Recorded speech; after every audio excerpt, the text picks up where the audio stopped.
University cross होने के बाद मुझे रियलाइज़ हुआ कि ना मुझे अपने शहरी हुकूक का पता है, ना मुझे अपने शहरी फ़राइज़ का पता है, ना किसी ने मुझे बताया 18 साल के होने से पहले कि वोट कैसे डालना है, वोट डालने के लिए मैंने कैंडिडेट में क्या देखना है। पाकिस्तान में एक सियासी बहरान था उस वक्त जब मैं जवान हो रहा था। डिक्टेटरशिप थी।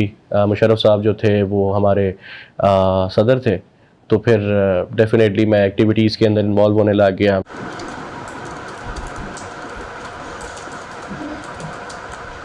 मेरा नाम इफ़्रा आबिद है और मेरा ताल्लुक़ लाहौर से है। मैं पिछले 1 साल से यूथ पार्लियामेंट पाकिस्तान से मुंसलिक हूँ और यूथ पार्लियामेंट पाकिस्तान में हल्का NA 133 को रिप्रेजेंट कर रही हूँ।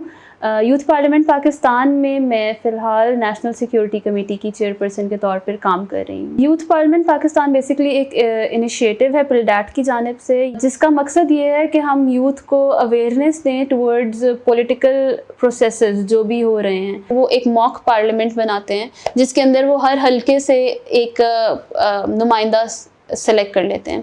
तो जब वो आप नुमाइंदा सेलेक्ट करते हैं, वो आपको स्टैंडिंग कमेटीज़ का हिस्सा बनाएंगे और उसके बाद आपको टॉपिक्स असाइन होंगे। जगह ऐसी थी जहाँ पे वोटर्स लेट स्टार्ट हुए, इलेक्शन लेट स्टार्ट हुए। पाकिस्तान जो है एक जवान मुल्क है। मोर देन 60% यूथ जो है पॉपुलेशन का कंट्रीब्यूट करती है।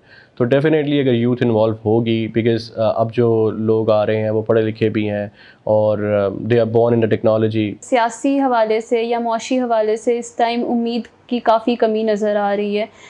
ये हमारी एक तरह से बैड लक है कि हमारे मुल्क में इतना पोटेंशियल होने के बावजूद हमारे जो भी स्टेक होल्डर्स हैं वो सब अपनी अपनी जंगों में मसरूफ़ हैं और कोई इस चीज़ पे फोकस नहीं है कि जो मेरी उम्र के लोग हैं उनकी तारीफ सोचें कि हमारा आगे से वेन्यूज़ क्या बन रहे हैं, मेरे साथ कितने लोग होंगे जो कि पढ़े लिखे हैं, डिग्रियाँ हाथ में लेके घूम रहे हैं। जब उनको नौकरी नहीं मिलती तो वो सीधा रुख बाहर की जानिब करेंगे। हमारे सिस्टम इतना हाईजैक्ड है माफियाज़ की वजह से कि हम उसके अंदर इफ़ेक्टिवली आप उतना किरदार अदा नहीं कर सकते। मुझे हमेशा से लगता था, अभी भी लगता है कि आप जो है अगर अच्छे लोग सिस्टम का हिस्सा बने तो इवेंचुअली ये सिस्टम बेहतर हो जाएगा। पार्लियामेंट को स्ट्रॉन्ग करने चाहिए, लेकिन पार्लियामेंट के साथ साथ अगर हम लोकल गवर्नमेंट्स को स्ट्रॉन्ग करें तो वो ज़्यादा अच्छा होगा।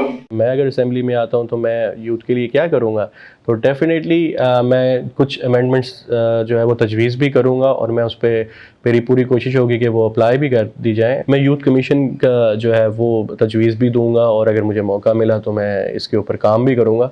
यूथ कमीशन को जो है एक जो है वो फॉर्म किया जाए और उसके ऊपर वो सारे यूथ जो पुराने हमारे बिल्स हैं, जो आइन के अंदर इनकन्सिस्टेंसीज़ हैं यूथ को लेके इस वक्त, या यूथ के हवाले से जो बिल्स नहीं पास किए गए, उसके ऊपर जो है एक रिव्यू होना चाहिए जो कि आजकल के दौर के हिसाब के साथ उसको सबमर्ज कर देना चाहिए।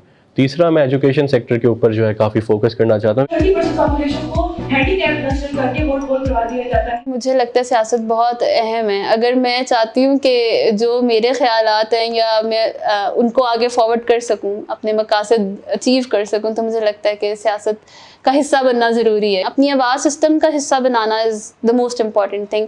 चाहे वो आप सोशल मीडिया पे बैठ के ट्वीट कर रहे हैं, लेकिन वो आवाज़ नहीं दबनी चाहिए, आवाज़ उठती रहनी चाहिए।